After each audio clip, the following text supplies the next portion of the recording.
When you hear the name Orpheus, what comes to mind? Most people picture a legendary musician, a poet whose lyre could charm beasts and even sway the gods of the underworld. They imagine a tender artist, heartbroken by the loss of Eurydice, journeying into the abyss to retrieve her. This image, while powerful, barely scratches the surface of his true significance. Orpheus was far more than a mere minstrel or tragic lover. For ancient Greeks, he represented a profound spiritual authority, a prophetic figure who revealed hidden truths about the cosmos and humanity's place within it. His teachings weren't just beautiful verses, they were divine revelations, a secret doctrine known as Orphism. This system offered a radical alternative to the dominant Olympian religion, promising not just fleeting earthly pleasures, but salvation for the soul. He was a lawgiver, a seer, and a mystic who communicated directly with the divine. The stories of his music were often allegories for his spiritual power, his ability to harmonize the chaotic forces of existence. He didn't just sing beautiful songs, he sang the very order of the universe into being, offering a pathway to transcendence that was both alluring and deeply clandestine. His influence wasn't merely aesthetic. It was existential, shaping the very understanding of life and death for countless adherents who sought something more.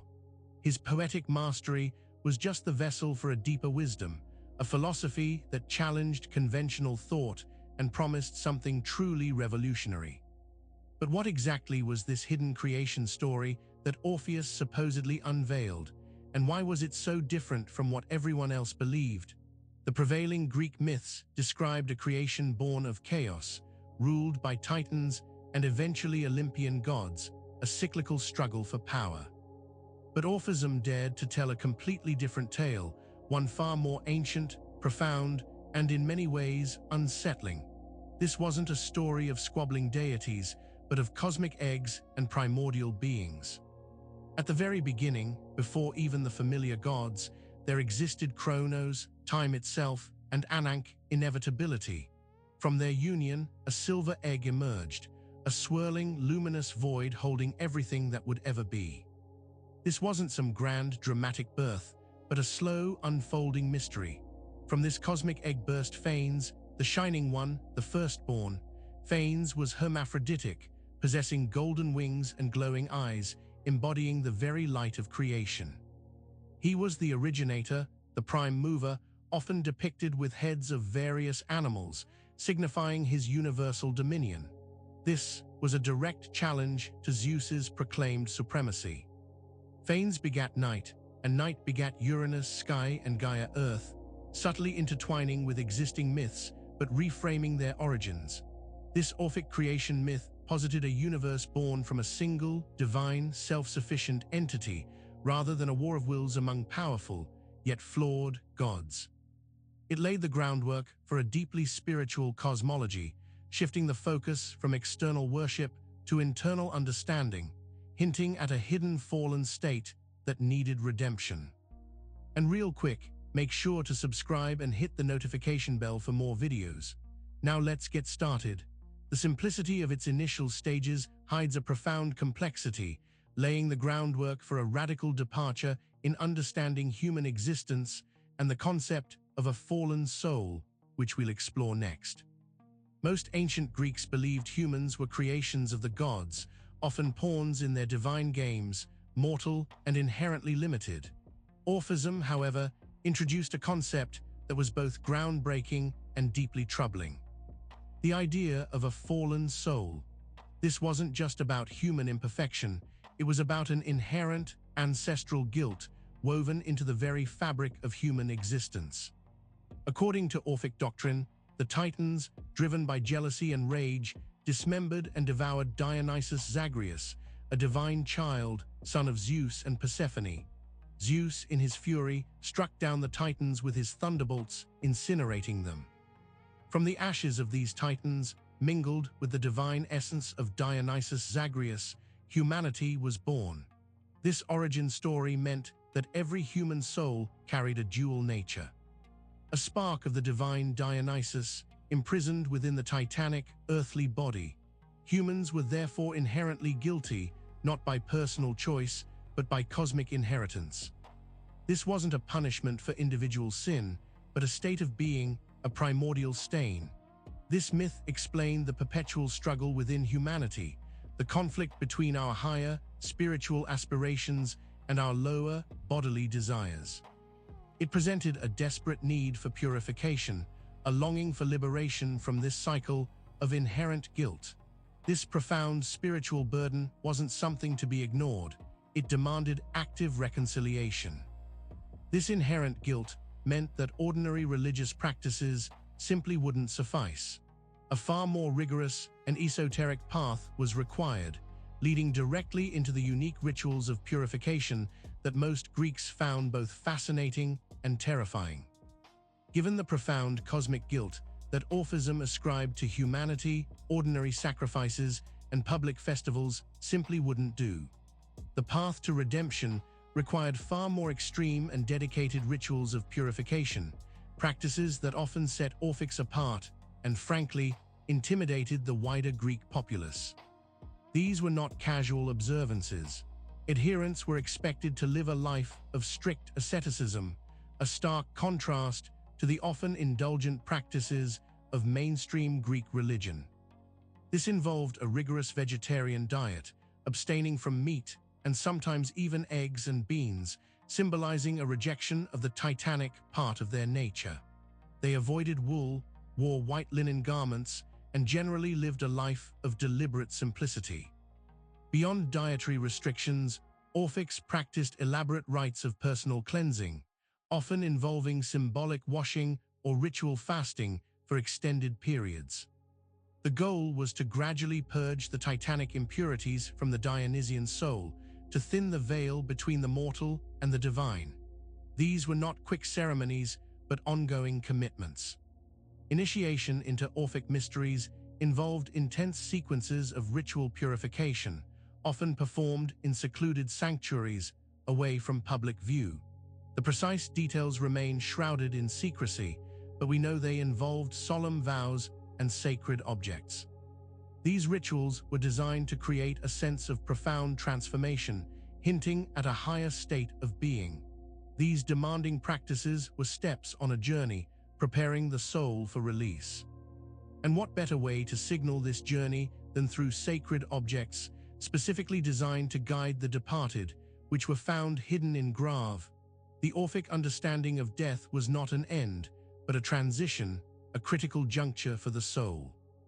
This belief manifested in one of the most compelling pieces of evidence for Orphic practice: thin gold tablets, often no larger than a business card, found carefully placed in the grave of initiates. These weren't mere trinkets.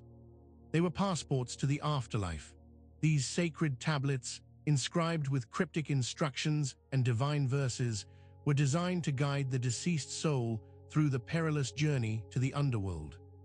They contained specific directions for navigating the various paths, for avoiding temptations, and for identifying oneself to the guardians of the otherworld.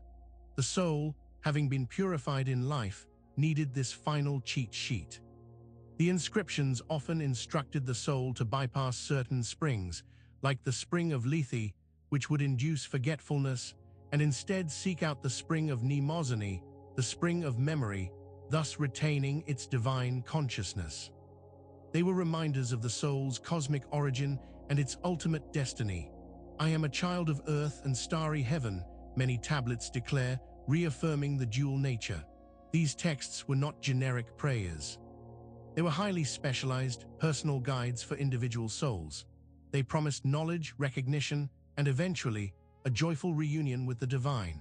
These tablets are a testament to the Orphic's deep concern for the individual soul's fate, a concern far beyond the fleeting existence observed in conventional Greek belief, and directly addressed the dreaded cycle of rebirth they desperately wished to break. For the average Greek, death was the final chapter, often followed by a shadowy existence in Hades or perhaps eternal bliss in Elysium for heroes. Orphism, however, presented a dramatically different and perhaps more terrifying vision. The Bardo-like cycle of metempsychosis, or transmigration of the soul. This was an endless wheel of rebirth, and Orphism's central purpose was to offer a way off. This concept of reincarnation was not a gentle journey. It was a consequence of the fallen soul's inherent guilt and impurity.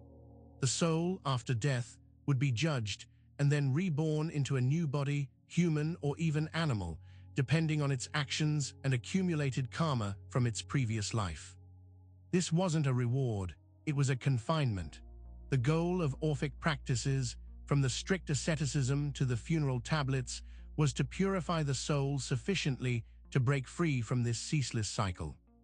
The ultimate aim was to achieve apolutrosis, liberation, and eventually, theoses, becoming one with the divine. This was the ultimate promised salvation. Each lifetime was a chance, but also a challenge, to shed the titanic impurities and nourish the Dionysian spark. The path was long and arduous, spanning many incarnations, but the reward was eternal peace, a return to the cosmic source. This vision instilled a profound sense of urgency and responsibility among its followers, demanding a specific moral compass not broadly shared. This eternal cycle meant that every action, every choice, carried weight beyond a single lifetime. It spoke to a hidden moral framework, one that went far beyond mere obedience to Olympian deities, shaping an esoteric moral code hidden from the masses. The Orphic doctrines of the fallen soul and the cycle of rebirth naturally necessitated a distinct moral code, one that differed significantly from the public ethics of ancient Greece. This wasn't about appeasing capricious gods or upholding civic duty. It was about soul purification and liberation. This moral framework was not for the casual observer. At its core, Orphic morality centered on purity and spiritual advancement. The ascetic lifestyle, vegetarianism, avoidance of specific materials, sexual abstinence for initiates, was not arbitrary. Each restriction was designed to minimize the soul's entanglement with the material world and its titanic impulses. It was a conscious effort to lighten the karmic burden. Compassion and nonviolence were also central tenets, especially towards animals, given the belief that human souls could transmigrate into them. To harm an animal was to potentially harm a soul in transition, a grave philosophical trespass. This contrasted sharply with the widespread animal sacrifice common in other Greek cults. Truthfulness, self-control, and the pursuit of wisdom were paramount, not just as good human qualities, but as essential tools for spiritual progress. The emphasis was always on internal transformation rather than external display. This was a private, deeply personal quest. This rigorous ethical system often placed Orphics at odds with conventional society, marking them as distinct and even strange. This quiet yet profound influence wasn't constrained to direct followers. It began to seep into the thinking of other great minds, including the enigmatic philosopher Pythagoras, who drew heavily from Orphism's secret wisdom. Pythagoras, the legendary mathematician and philosopher, is renowned for his theorem and his revolutionary ideas about the cosmos. Yet, his profound connection to Orphism is often overlooked, or at best, understated. The truths Orpheus whispered found a fertile ground in the mind of Pythagoras, shaping his entire philosophical school. Pythagoras adopted the doctrine of transmigration of souls directly from Orphism. His prohibition against eating meat, a cornerstone of his community's lifestyle, stemmed from the Orphic belief that souls could inhabit animal bodies. For Pythagoras, harming an animal was akin to harming a human, potentially even a revered ancestor or a fellow initiate. The Pythagorean emphasis on purification, strict asceticism, and the pursuit of knowledge as a means of spiritual elevation resonated deeply with Orphic tenets. Both traditions saw the body as a prison for the soul and believed that intellectual and moral discipline could facilitate the soul's liberation. Music, too, was a sacred tool for both, used not just for entertainment, but for healing and harmonizing the soul. While Pythagoras added his own unique elements, especially in mathematics and cosmology, The mystical underpinnings of his philosophy, the yearning for universal harmony and the liberation of the soul, were undeniably Orphic. He was a torchbearer for these hidden truths, translating them into a more structured philosophical system.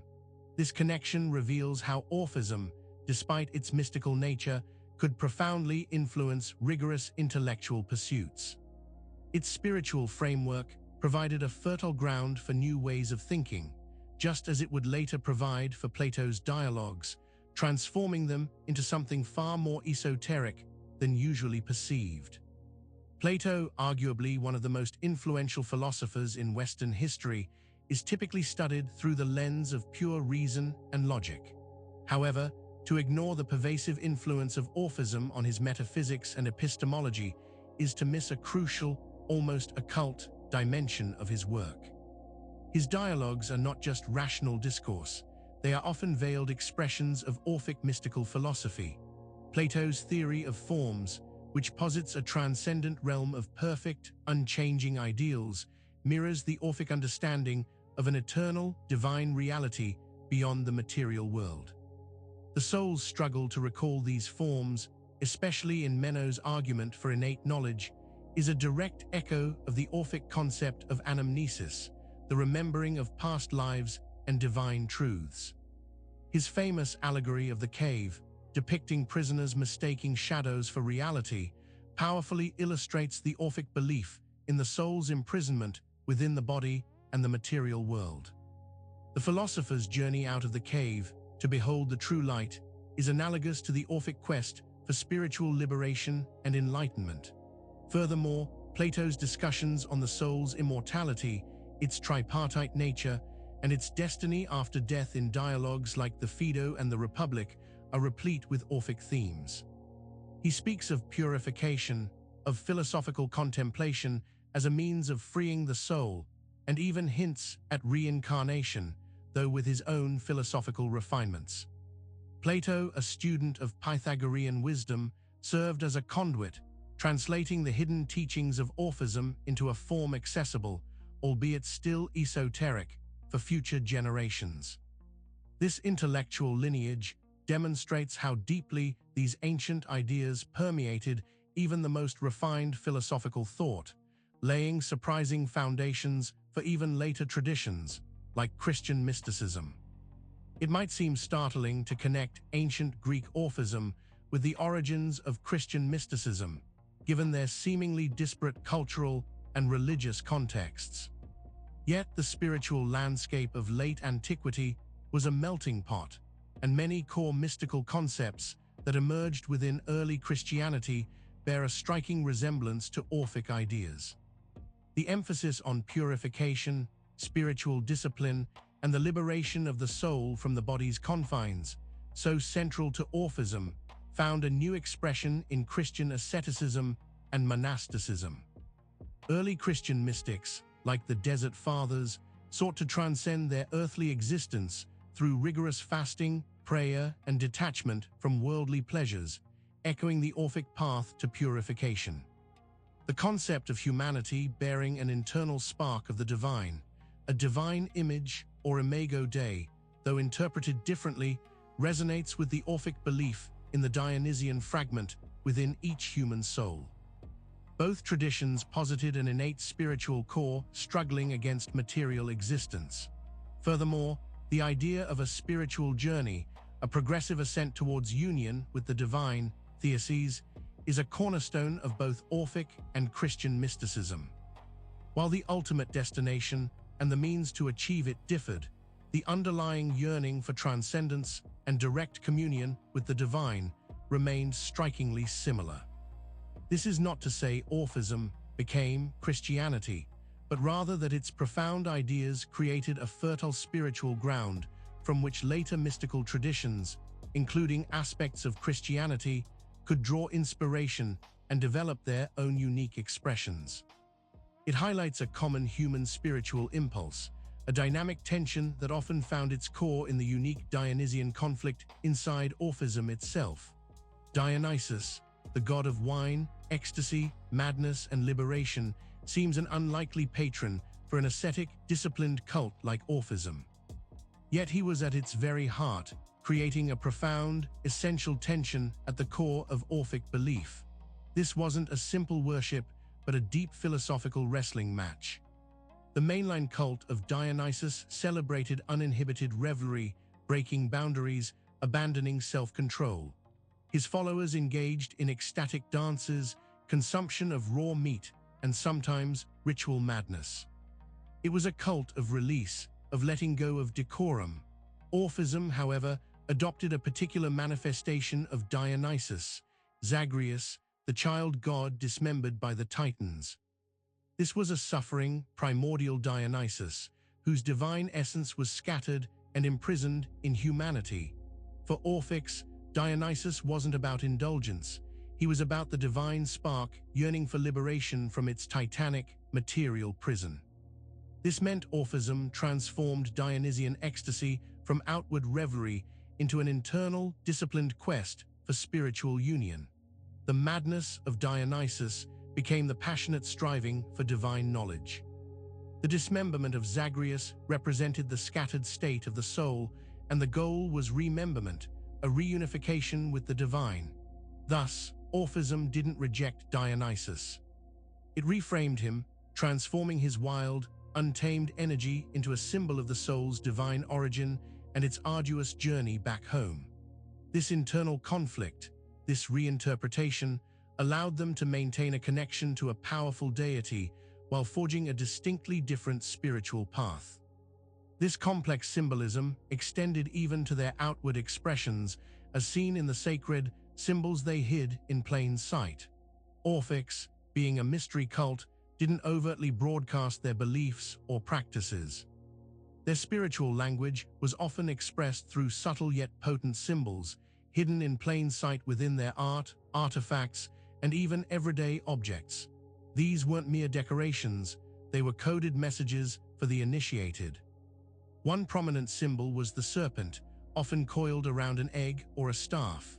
This represented not only rebirth and regeneration, shedding its skin, but also divine wisdom and the primal cosmic egg from which Phanes emerged. It was a potent image of cyclical existence and hidden knowledge. The lyre of Orpheus himself was more than just a musical instrument.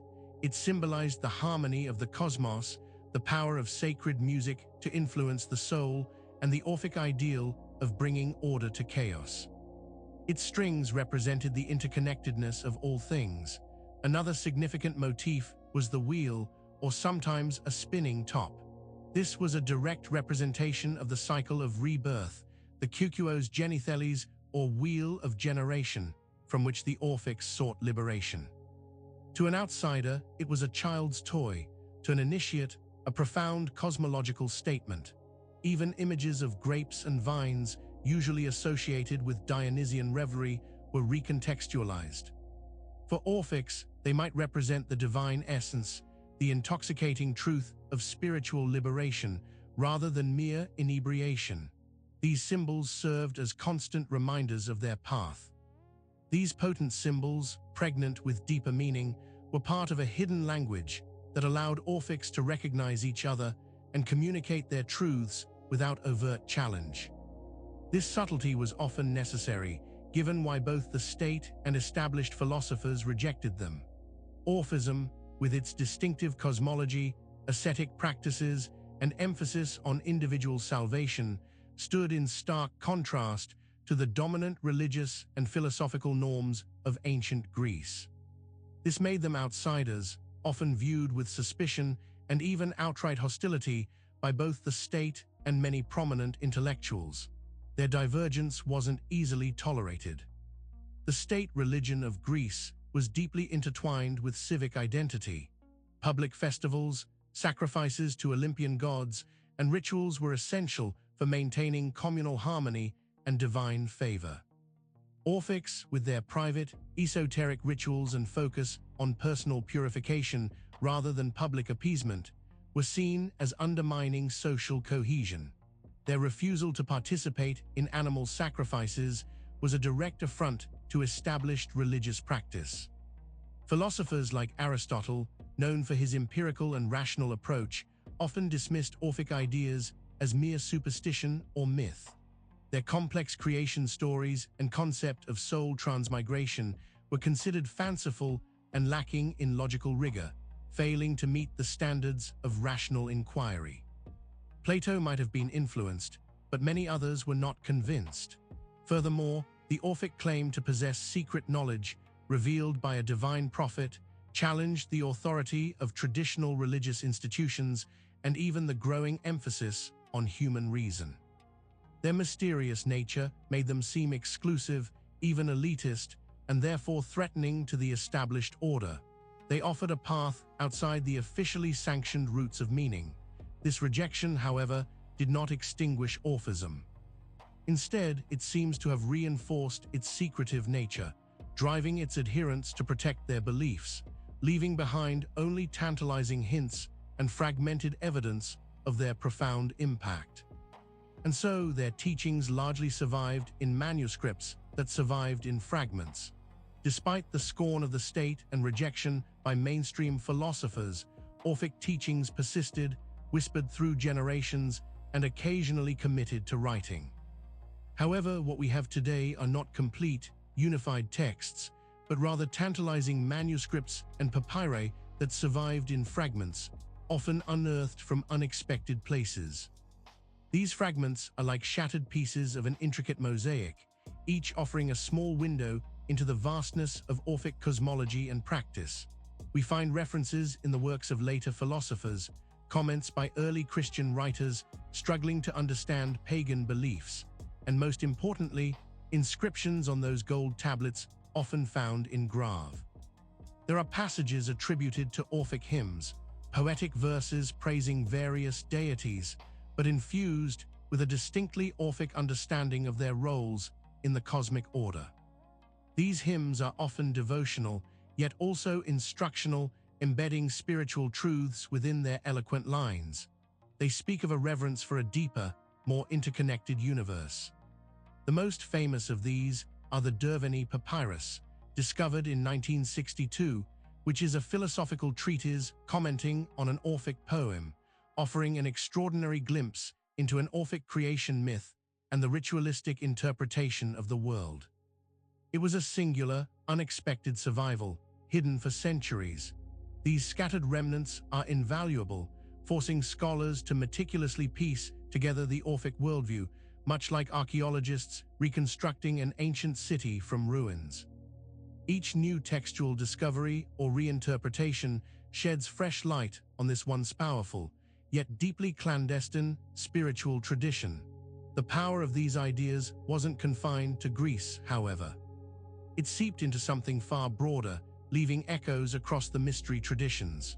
Orphism did not exist in a vacuum. Its ideas, radical as they were, resonated with, were influenced by a wider network of ancient mystery traditions across the Mediterranean. The core tenets of a divine spark, a fall from grace, and the promise of salvation through secret knowledge are not unique to Orphism. They are universal longings. The Eleusinian Mysteries, another prominent Greek mystery cult, also focused on the themes of death, rebirth, and the soul's journey, although perhaps in a less overtly ascetic manner. While distinct, there were undoubtedly shared concepts of initiation and the promise of a better afterlife. The very idea of an unveiling was common. Beyond Greece, Egyptian funerary rituals and beliefs in the soul's judgment and journey to the afterlife share thematic parallels. The Egyptian Book of the Dead, offering instructions for the deceased, functions similarly to Orphic gold tablets, providing a roadmap for the soul after death. Later, Gnostic traditions within nascent Christianity would echo the Orphic concern for escaping the material prison, the idea of a fallen world, and salvation through esoteric knowledge. The dualism of spirit and matter, the inherent divinity trapped within, spoke to a similar spiritual yearning.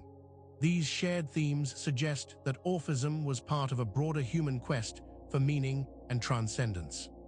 It was one powerful expression of an ancient, pervasive spiritual current that sought to understand and overcome mortality, contributing significantly to a rich tapestry of esoteric thought. This ancient call still resonates today, compelling us to consider what Orphism still demands from us. Orphism, though an ancient mystery tradition, isn't merely a relic of the past. Its core questions and proposed solutions hold a surprising contemporary relevance. It demands a particular introspection, a challenging of our modern assumptions about self, purpose, and existence. It asks us to look deeper than the surface. First, Orphism demands we confront the nature of our desires. Its asceticism, often deemed extreme, forces us to question whether our constant pursuit of material gratification truly serves our deeper well-being. It prompts us to consider if our current inclinations are truly liberating or merely binding us further. Second, it challenges our understanding of identity. Are we merely our bodies, our thoughts, our social roles, or is there a deeper, more enduring essence within us? The Orphic concept of the divine spark within a titanic shell compels us to reconcile our spiritual aspirations with our earthly limitations. Third, Orphism asks us to consider our moral responsibility beyond a single lifetime. The concept of reincarnation, of continuous consequences, places an immense weight on our actions, urging a profound sense of compassion and care for all living things, shifting our perspective on immediate gain. Finally, it invites us to explore knowledge not as mere information, but as a path to liberation. It pushes us to rediscover profound truths about ourselves and the cosmos, suggesting that true understanding is always available to those willing to pursue it. Make sure to subscribe for more religious videos and hit that notification bell so you never miss a new video. We'll see you in the next one.